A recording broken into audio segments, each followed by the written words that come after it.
5 जुगाड़ू बहुओं की दिवाली की सजावट। अरे भाई कहाँ हो? सब जल्दी से आओ। आज आप लोग काम से इतना जल्दी आ गए। अरे आज मालिक ने दिवाली से हफ्ते भर पहले ही हमें दिवाली का बोनस और मिठाई दी है। अरे वाह, यह तो बहुत बढ़िया हुआ। चलो इस बार तो दिवाली अच्छी ही बनेगी। और नहीं तो क्या, कितने सालों से हम लोग रूखी सूखी सी दिवाली मना रहे थे। इस बार तो हम सभी लोग दिवाली पर पहनने के लिए नए कपड़े, दिवाली की सजावट का ढेर सारा सामान लेकर आएंगे। और दिवाली पर इस बार सबकी पसंद का कुछ ना कुछ बनेगा। पांचों भाई श्याम, माधव, गोपाल, मुकेश और सुरेश एक साथ एक ही फैक्ट्री में काम किया करते थे। पांचों भाइयों को दिवाली से हफ्ते भर पहले ही दिवाली का बोनस मिल जाता है, जिसके चलते पूरे घर वाले काफी ज्यादा खुश होते हैं।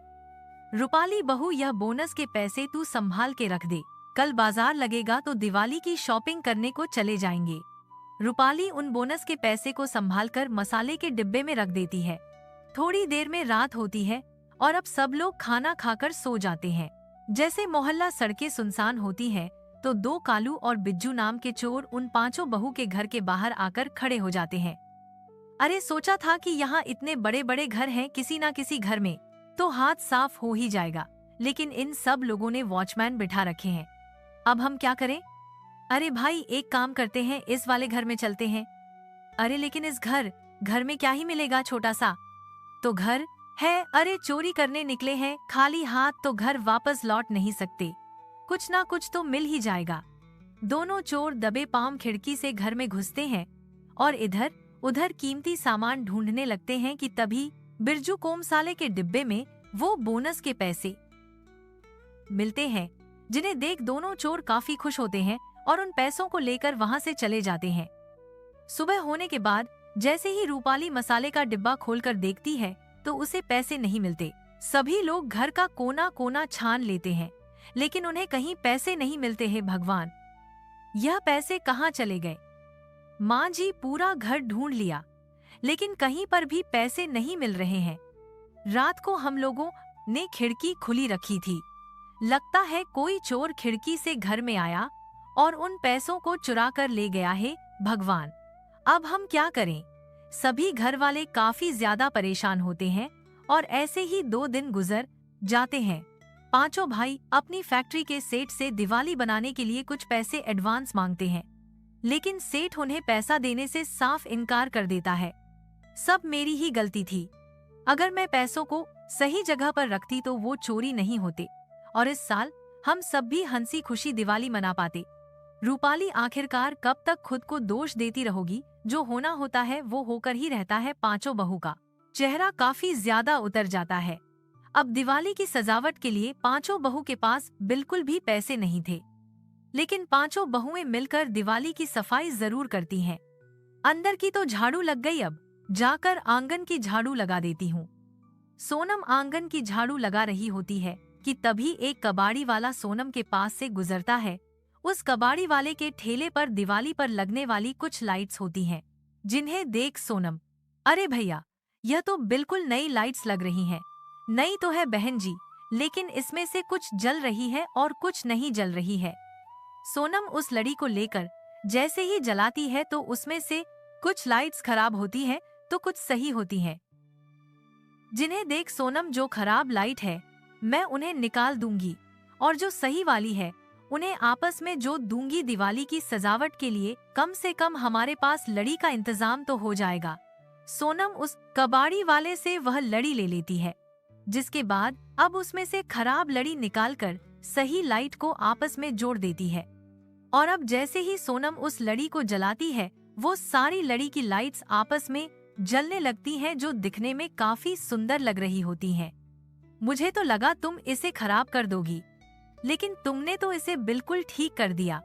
बड़ा अच्छा जुगाड़ किया तुमने। अब वह पांचों दोबारा से कबाली की सफाई में लग जाती हैं। शाम में सुष्मिता मंडी से सब्जी लेकर घर लौट रही होती है कि तभी सुष्मिता को दिवाली की सजावट के कुछ सामान दिखाई देते हैं। ये पेपर लैंप्स कितने ज्यादा सुंदर लग रहे हैं ना। एक पेपर लैंप्स है, यू 20 लाख है। ठंडाने में थोड़ा बहुत समय ही रह गया था, इसलिए करिश्मा ऊन से स्वेटर बुन रही होती है, जिसे देख सुष्मिता को दिवाली की सजावट का एक जुगाड़ सूझता है। यह तो बहुत सुंदर सुंदर ऊन है। अगर ऊन के स्वेटर बन सकते हैं तो हम इससे लैम्प भी तो बना सकते हैं। लेकिन सुष्मिता, भला ऊन से हम लोग लैम्प कैसे बना सकते हैं? मेरे पास ऊन से लैम्प बनाने का एक जुगाड़ है। अगर वह जुगाड़ काम कर गया तो हम सुंदर सुंदर लैम्प बना सकते हैं और दिवाली पर ऊन के लैम्प से हम लोग अपने घर की सजा करेंगे। सुष्मिता दुकान से एक गोंद की बोतल लेकर आती है और उसके अंदर एक पिन से छेद कर देती है और ऊन का गोला लेकर उस छेद में से डालकर उसे दूसरे छेद से बाहर निकालती है और एक गुब्बारा फुलाकर गोंद लगे ऊन के धागे को उस गुब्बारे पर अच्छे से लपेट देती है। इसके अच्छे से सूखने के बाद सुष्मिता उस गुब्बारे को फोड़ देती है और अब सुष्मिता के हाथ से ऊन का बना एक बड़ा सा गोला होता है, जिसमें सुष्मिता बची हुई दिवाली की लड़की लाइट्स डालकर उसे जला देती है और वो ऊन से बना हुआ लैंप काफी ज्यादा सुंदर दिखता है। अरे वाह सुष्मिता, तुमने तो बहुत सुंदर लैंप बनाया है। तुम ऐसे कुछ लैंप और बनाओ, फिर हम इससे भी दिवाली पर अपने घर की सजावट कर सकते हैं। सुष्मिता ऊन से और कई सारे प्लान बनाती है जो दिखने में काफी ज्यादा सुंदर लग रहे होते हैं। चूल्हा जलाने के लिए तो लकड़ियां ही नहीं है, अब फिर से मुझे जंगल से लकड़ियां काट कर लानी होंगी।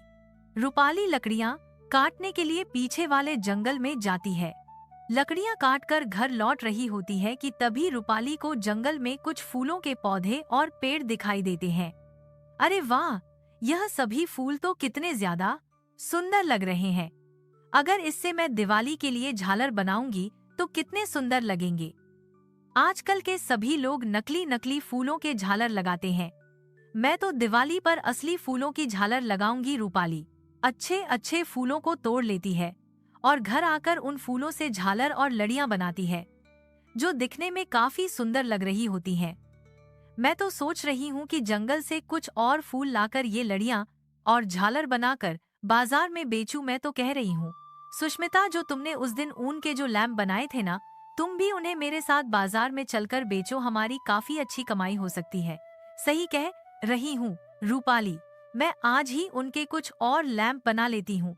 रूपाली और सुष्मिता अपने जुगाड़ से तैयार की गई उनके लैंप और झालर ले जाकर बाजार में बेचती है, जो लोगों को काफी पसंद आते हैं और उनके धीरे धीरे कमाई भी होने लगती है। और अब ऐसे ही कुछ दिन और गुजरते हैं और दिवाली को सिर्फ 2-3 दिन ही रह जाते हैं। अरे गीता, तुम यह मिट्टी से क्या बना रही हो? अरे जब मैं टी थी ना तो मिट्टी से दिए बनाती थी, तो सोचा इस बार भी मैं मिट्टी से दिए बनाऊंगी और दिवाली पर जलाऊंगा। इतना भी आसान काम नहीं है, इसमें सालों की प्रैक्टिस होनी चाहिए। वैसे तुम्हें पता है, जब मैं स्कूल जाती थी ना तो हम लोग दिवाली कंपटीशन में दिए बनाते थे, लेकिन मिट्टी के नहीं बल्कि नारियल के, जो दिखने में काफी ज्यादा यूनिक और सुंदर होते थे। अगर ऐसा ही है करिश्मा तो तुम अभी भी वो नारियल के दिए बना सकती हो।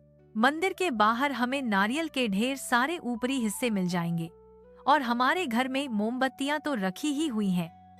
लाइट जाने पर हम उन्हीं का तो इस्तेमाल करते हैं। गीता और करिश्मा मंदिर के बाहर से नारियल के ढेर सारे ऊपरी पड़े हिस्से को ले आती है और उनके अंदर घर में रखी हुई आधी पिघली हुई बची हुई मोमबत्ती अच्छे से पिघलाकर डाल देती है और उसमें एक रोई की बाती लगाकर उसके बाजा अंदर लगा देती है।